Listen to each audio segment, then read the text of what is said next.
last question, I'll get you out of here because I know we need to wrap it up. But I am curious because I have a lot of young filmmakers and photographers, but I have a lot of filmmakers that listen to this show.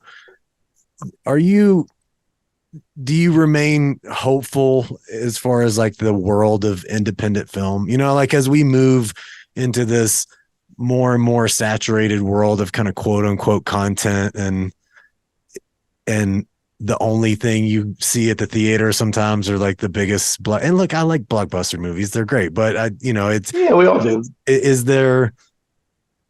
do you feel that there will always continue to be a good space for independent filmmaking? And what do you feel like that the advice you give to those people that are chasing it? I feel so grateful for Martin Scorsese at this exact moment. I'm so grateful that he's out there, the kind of lion in the field that he is, what he represents to people, what his work has accomplished. And he's really being critical of words like content, the obsession with money.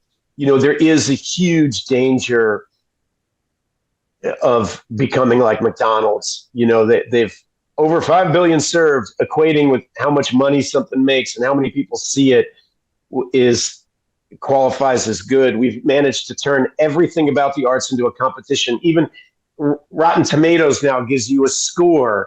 All this. They're turning everything into this quantifiable thing, which is bad for us. I remember when I was growing up, there would be prominent magazines that would do articles on off-Broadway plays. They were really championing avant-garde art, and it was being talked about like it was important. Patti Smith was important, because, and it was the culture that was saying that. It wasn't like she was ever selling a trillion records, right? And I really appreciate Scorsese out there kind of leading that charge. The optimist in me thinks you can't stop human beings from communicating. Like the way the business works is always eating itself and then being reinvented, right? I feel like we are in a time period right now where it's never been easier to make a movie and it's never been harder to get your movie seen. People were so happy about Barbie and Oppenheimer. I was too. I am too. But there's still really big budget movies on really mainstream ideas. Barbie and a Bomb it's hard. This idea of where are the fast spenders today? Is there a place for, if your average blockbuster is 98% on Rotten Tomatoes, then what the hell is Fanning Alexander? We were at Telluride with Wildcat and I saw Wim Wenders there. I started thinking about my first experience at an art house movie theater. Kind of I remember Wings of Desire came out. I don't know, I was 16 or something like that. Went to this art house movie theater and saw that movie. And I was so blown away by the world of filmmaking that I didn't know about. That everything wasn't Raiders of the Lost Ark. Like there was another language of ideas, and that there were people out there making movies for grownups that were very difficult to understand. And kind of the way that I felt if you read Brothers Karamazov or something, you're like, oh, people are doing that with film. And that was so thrilling to me.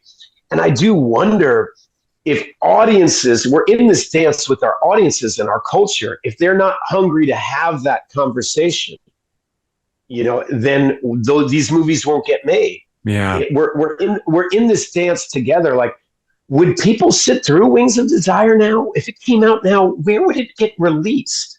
It's very long. It's a lot of work to watch that movie, and it's really rewarding. But the culture has to say, hey, watch this. Let's talk about it later. And there's so much that's so easy to watch and so fun, and we all enjoy it. I like Scorsese says, I'm not here to badmouth anybody. Just saying to say we have to carve out space for an adult conversation, or we all just start acting like juveniles.